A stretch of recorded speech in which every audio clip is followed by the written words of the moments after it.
What was that? Where's that voice?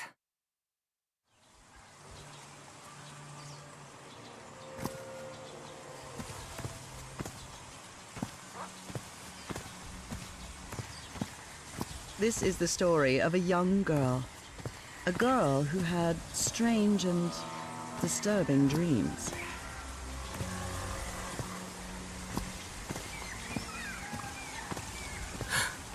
I know this place. I've been here before. This is the ancient stone city amidst the jungle.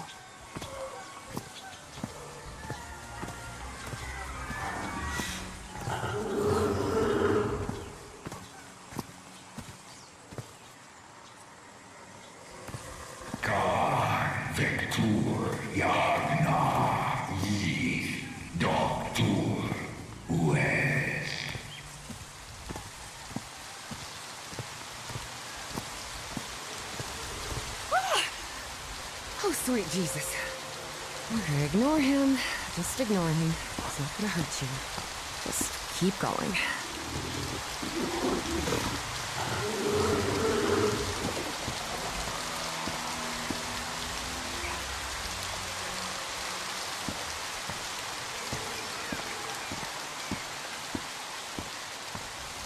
This constellation. Where am I? This is not the Earth.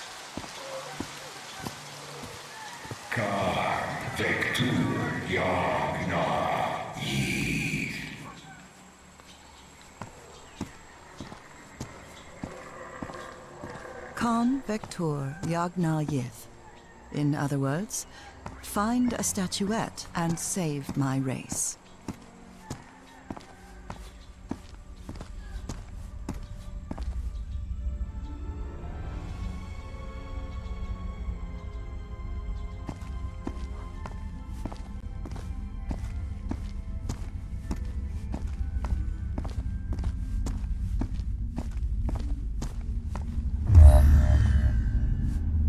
Statuette! Here it is. Finally! I have to get it, I have to...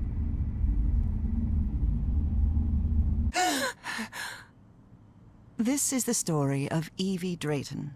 Quick. Before I forget. Where did I put my notebook? I have to write everything down. Looking for answers was part of Evie's observant nature and analytical mind. Her recurrent dreams began shortly after a period in 1956, when she'd completely lost consciousness. Thank goodness. Still have a couple hours until thermodynamics class starts.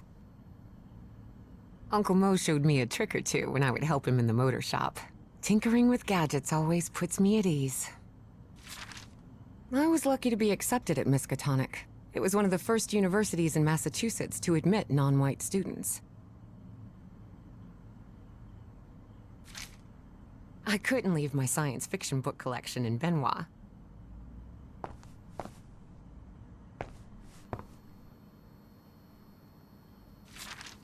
Spitsbergen Island and Svalbard. Apparently, I researched this area of the Arctic thoroughly during... This photo was taken during my amnesia. I don't remember anything about it. When I saw this picture, I couldn't believe it. It's the same statuette I always see in my dreams.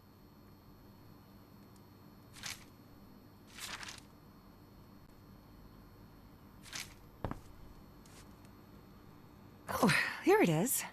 Evie's Nightmare Journal. Evie was worried that someone might read it.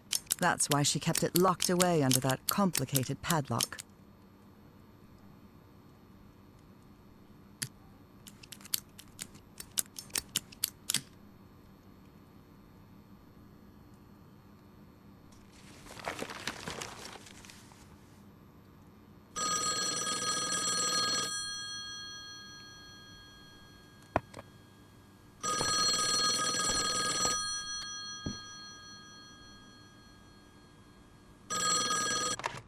Yes? Is this... are you Evangeline Drayton? That's right. Who am I talking to? I am the The Dean of Archaeology at Miskatonic University. I believe you wanted to ask me some questions, right? Yes. Yes, of course. It's a pleasure to finally meet you, Professor Meet me today at 6 p.m. at 5 Prospect Road, outside of Boston. Boston? That's almost a 2-hour train ride from Arkham. I thought Do you want to talk or not? Yes, yes, of course. I'll be there. 6 p.m., Prospect Road. See you in a couple of hours, Professor. All right, I should get ready. There's a lot of information here about my strange dreams and my amnesia. I'd better go through it again before I leave. I don't want to miss any questions when I talk to the professor.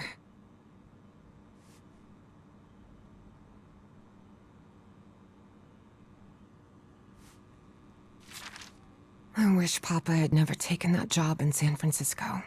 He'd still be with us. I must have written about 1,000 letters to the archaeology dean in Miskatonic, and I've never received any answer. I've always been a good student, but during my amnesia period, I almost reached excellence. All straight A's?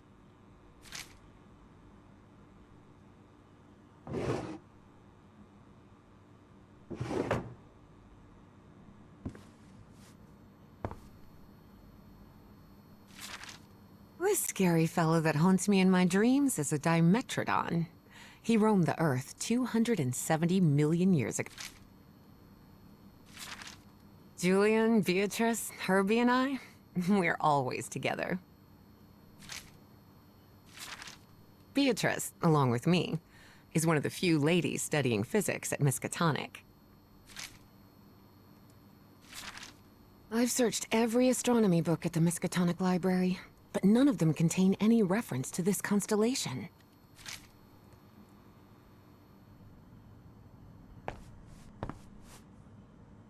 Rhythm and blues is definitely my kind of music. Before leaving, Evie asked herself if she had finished gathering all the information in her room. All right, I think I've gathered what I need. As odd as it seemed to Evie that the dean didn't meet her at the university, her need to know was stronger than her doubts. She was determined to attend the meeting. There, she would come across another protagonist in this story.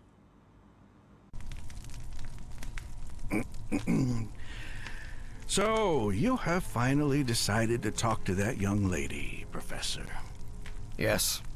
Acknowledging responsibility for our previous mistakes is vital to moving forward.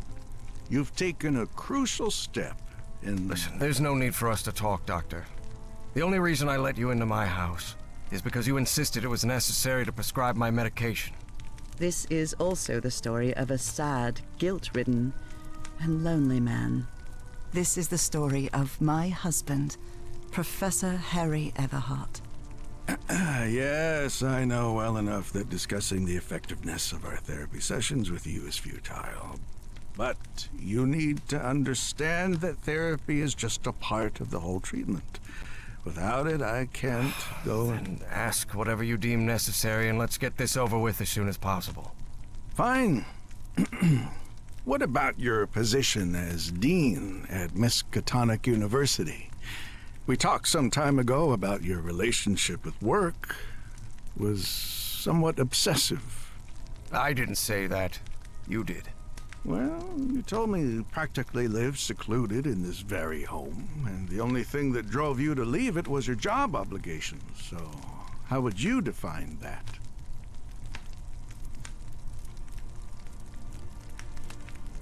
I do what they pay me for.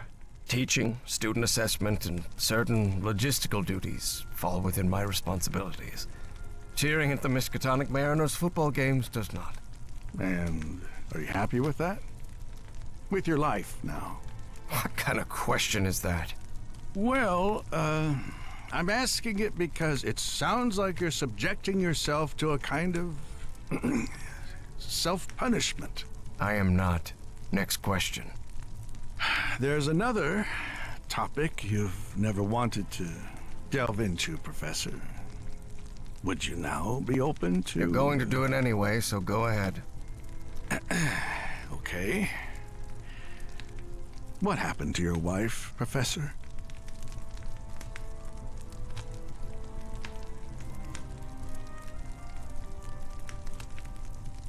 She left home and never returned.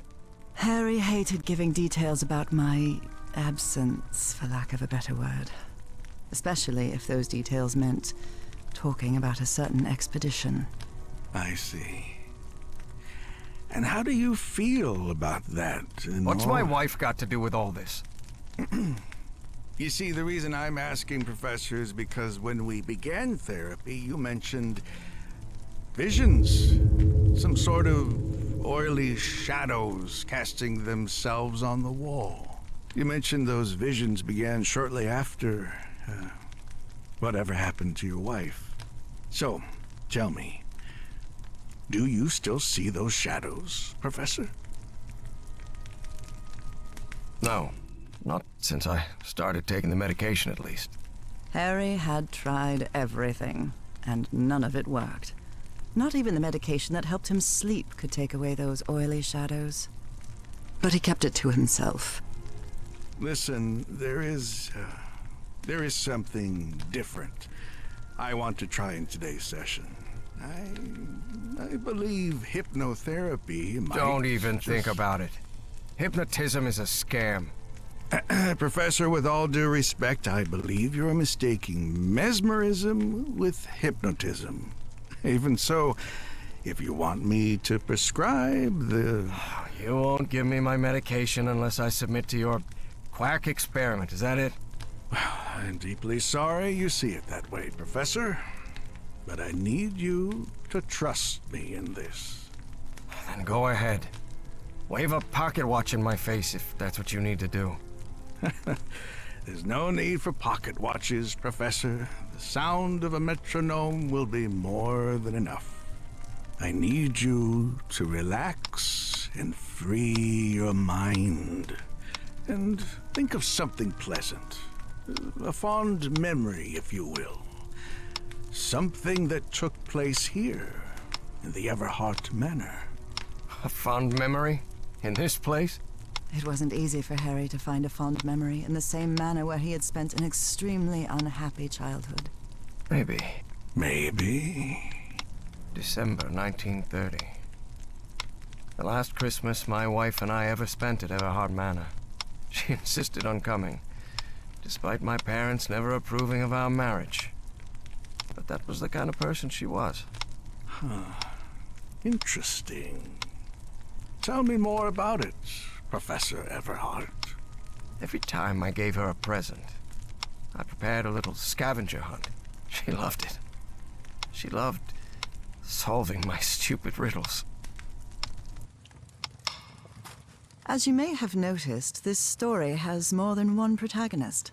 And though I am not one of them, I believe I, Nora Everhart, play a crucial part in it. Can I open my eyes now, Harry? Not yet. We're almost there. Let me open the door and... Now, open your eyes. Look what you've prepared. It's another one of your scavenger hunts, huh? Of course, old pal.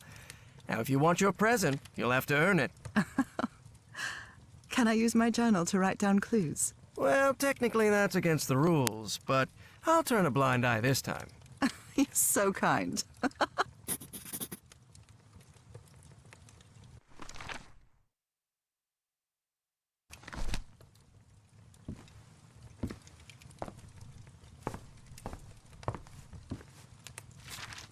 A new decade. I wonder what the future has in store for us.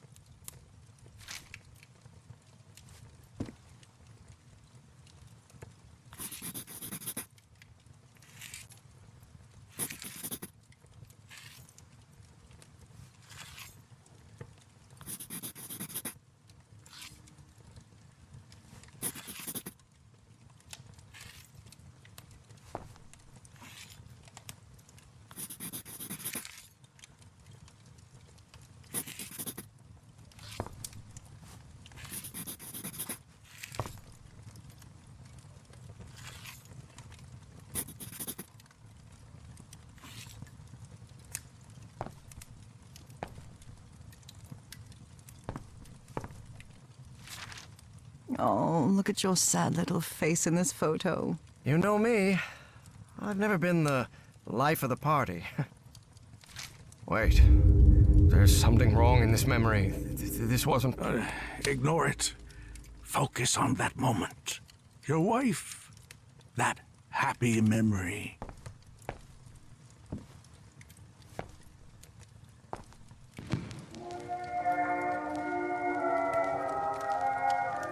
Do you remember when we slow danced to Dear Old Pal of Mine at Maddie's house? The end of the Great War Party and our first kiss. How could I forget?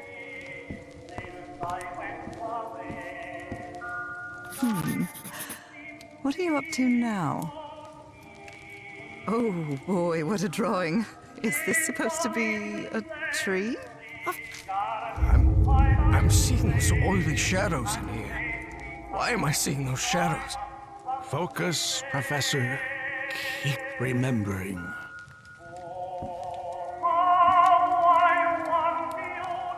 Tell me you didn't vandalize a piano just for a scavenger hunt, old pal. Nora, who do you think I am? It's just crayon. This darkness.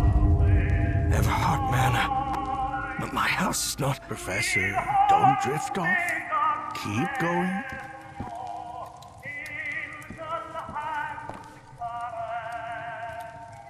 I wonder what my darling husband is keeping locked up in here. You'll have to put that brain of yours to work to find it.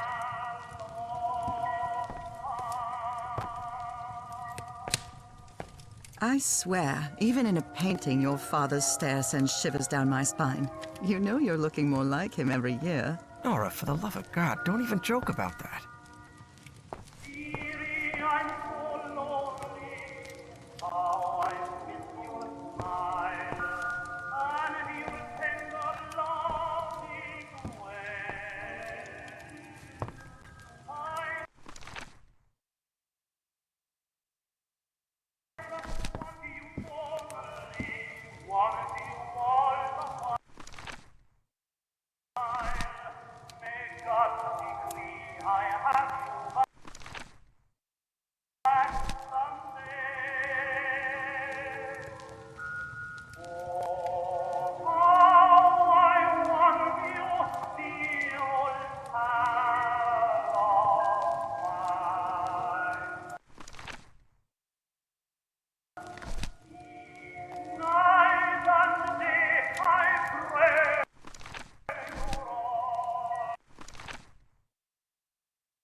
I can't believe it! It's that statuette! And it even has a black ooze orb. Just what I wanted for Christmas. No. Wait. What do you mean a statuette? Don't touch it, Nora! Keep going, Professor. It's important. Where is the statuette now? You. You're no psychiatrist. Who are you? I'm not going to ask you again, Professor Everhart.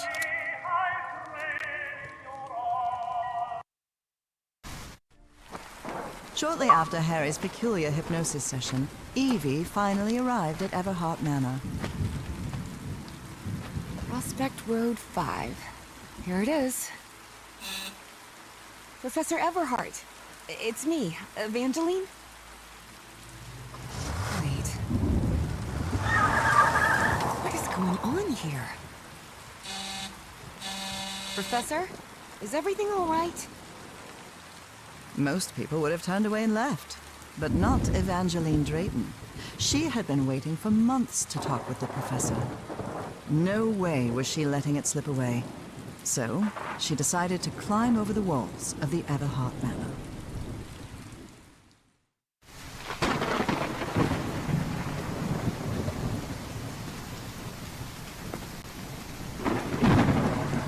Ugh. This looks like something straight out of Tales from the Crypt.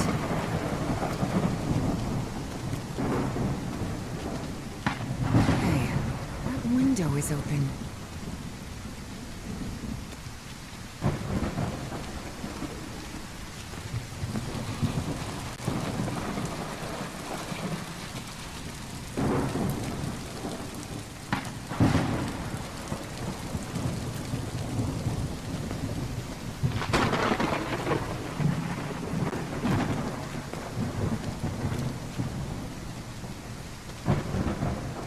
Professor Everhart. It's me, Evangeline.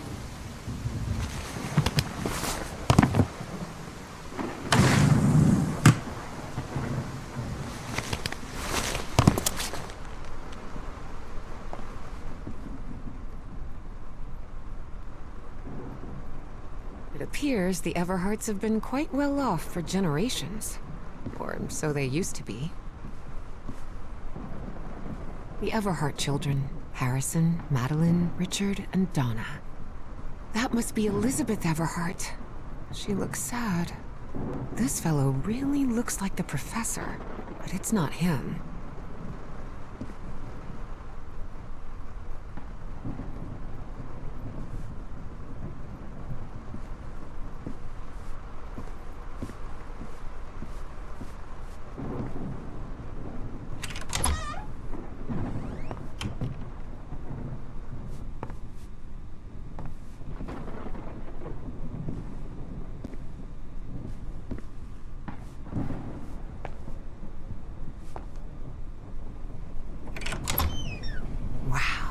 Look at the size of this library. It's almost as big as Miskatonic's. Actually, it wasn't even a third the size of Miskatonic's library, but young people can be terribly impressionable at times. Troubling absences in my memory. It's exactly how I felt during those 3 months of 1956.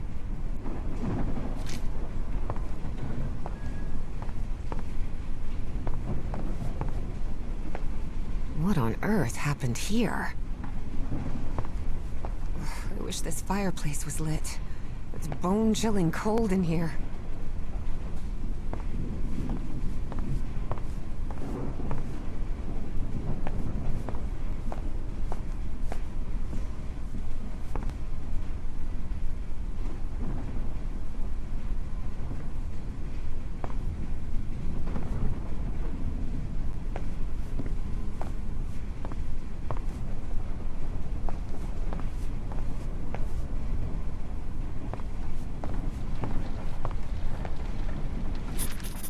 Rich people definitely had weird ways of entertaining themselves. But it wasn't mere entertainment. Harry's mother's life had long been shaped by tragedy, and she had become obsessed with the afterlife. Good thing the skull is fake. Ugh.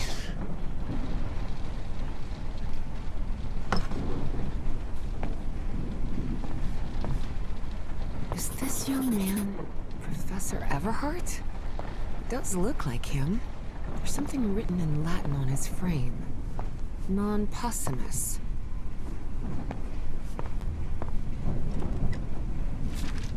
Evangeline had never pictured the professor as anything but a hermit. Certainly not someone his relatives still worried about.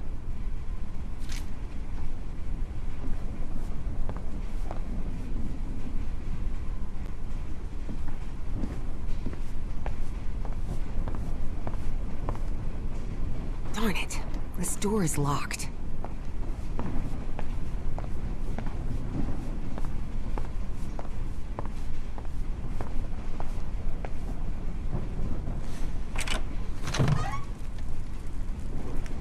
This must be the professor's office. The greenhouse and the mausoleum. Someone lit the fireplace, but this room is still cold.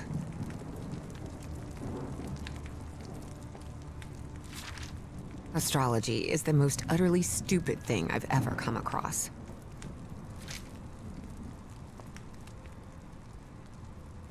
Books in different languages. Spanish, Italian, German, Latin. Looks like one is missing.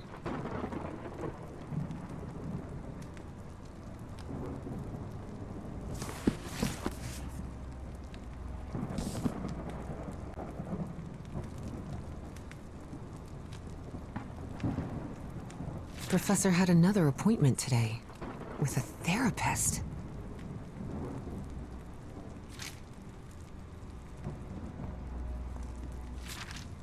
Nora and Harry? The professor was married.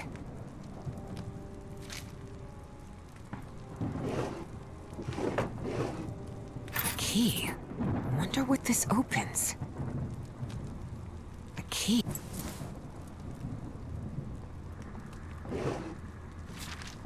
Despite his tone, this Bowen fella doesn't seem particularly friendly. Professor Everhart doesn't look so intimidating in that portrait.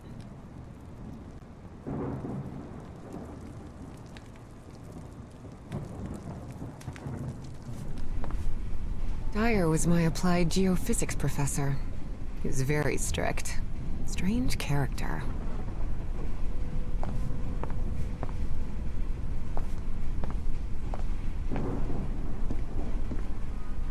There's something oddly comforting about spinning these globes.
Excellent.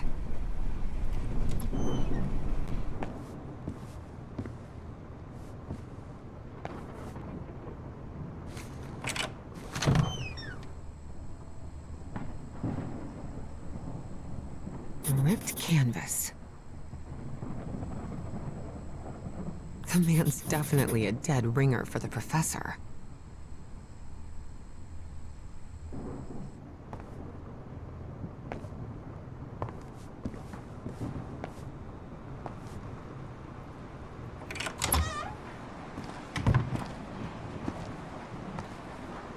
Can't see a thing in here. Better turn my flashlight on.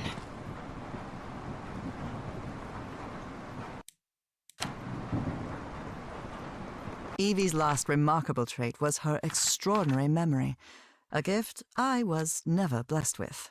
So allow me, the narrator of this tale, to be the one taking notes, for the sake of clarity, of course.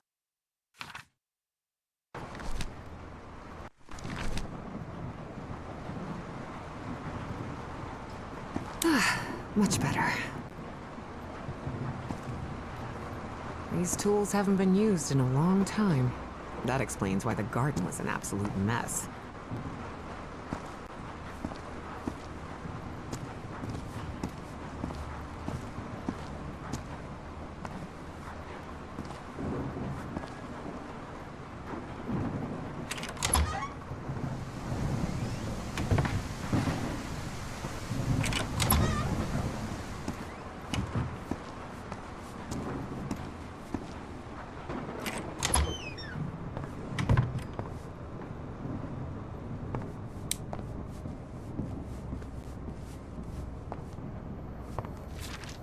Looks like the professor's father was involved in politics.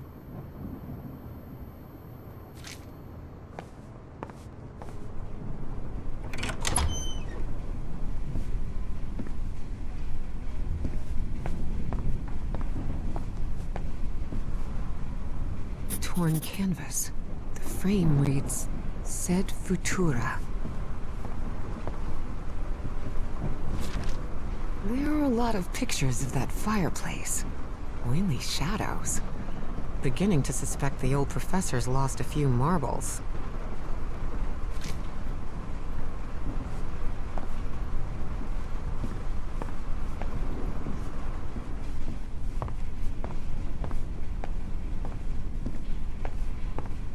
Such odd totems. Are these fishes? So Professor Everhart set on an expedition to the Pacific. I never pictured him as an adventurer.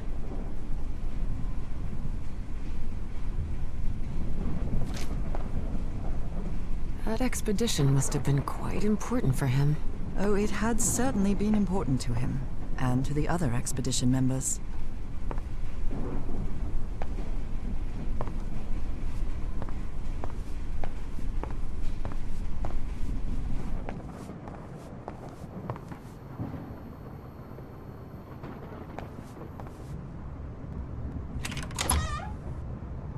Wow, this room is really depressing.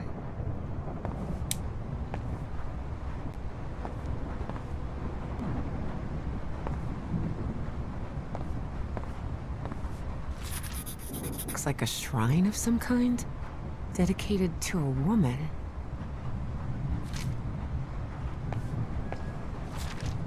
The driver's license of a certain Manuel Silva.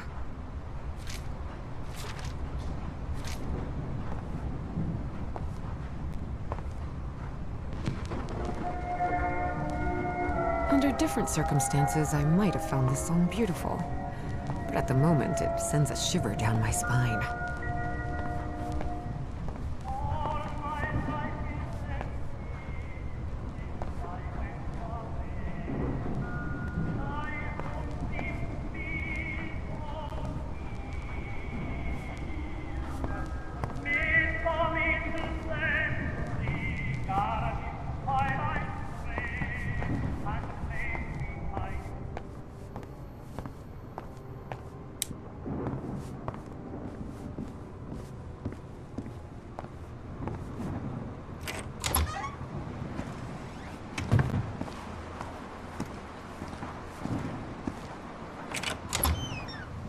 Good heavens above, would you look at the size of this place?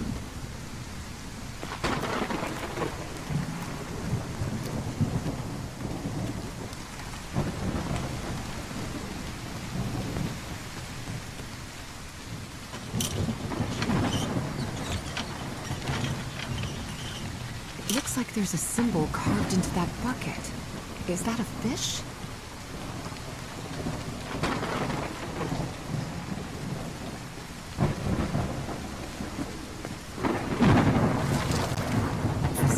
Like thing with a face engraved on it can be rotated. What kind of madhouse does the professor live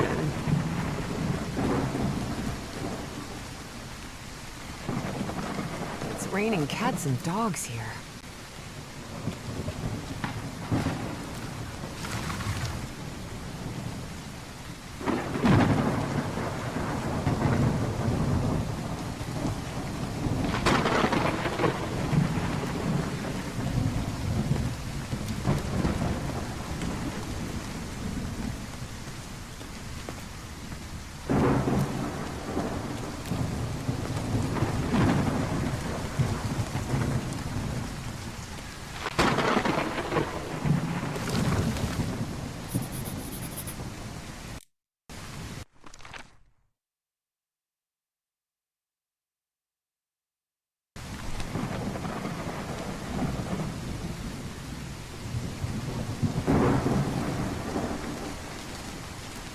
Careful. The stone staircase is slippery.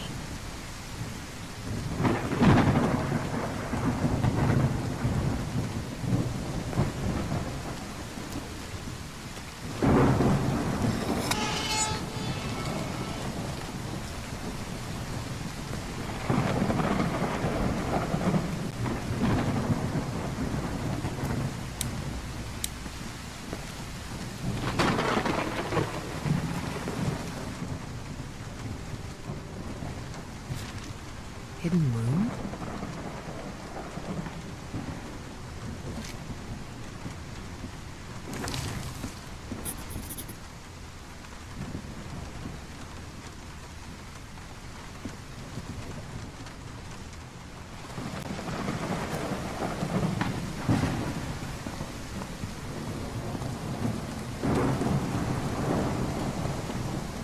Gosh, this is so beautiful. Seems like some sort of shrine. Is this the professor's wife? Evie found it hard to believe that the recluse living in the abandoned mansion had ever loved anyone. But he had. Truly and profoundly.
No use. It's locked.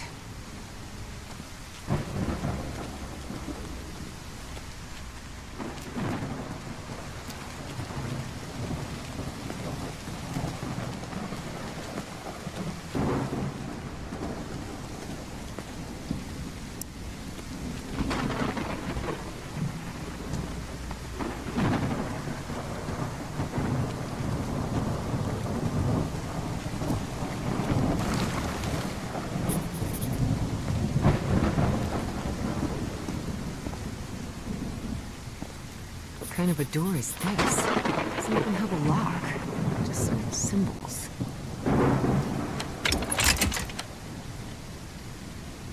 What kind of a door is this? Doesn't even have a lock. Just some symbols.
Darn it. This door is locked.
this guy was in the army? Found her path in the shadow of morning? That's from the Bible. Psalm 1, verse 1. This person must have been quite devout. Father, husband, and servant of the people. This must have been the professor's father. This definitely looks like the greenhouse key. In loving memory of our firstborn son, John Everhart Jr. Oh dear. Dead child. This is simply heartbreaking. The inscription on the frame reads, Praeterita Mutare.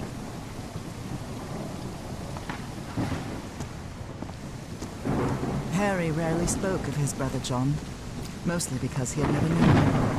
The boy had died years before Harry was born. Still, he believed that tragic incident. Now it's open.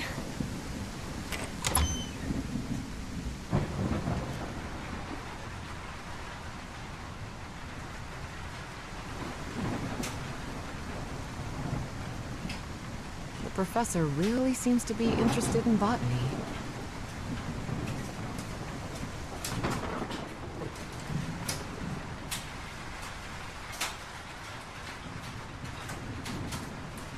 It appears to be a Spanish edition of the science fiction novel The Future Eve.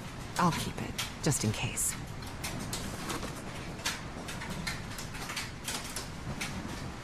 More gardening tools.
Wow. The professor served in U.S. intelligence during the war.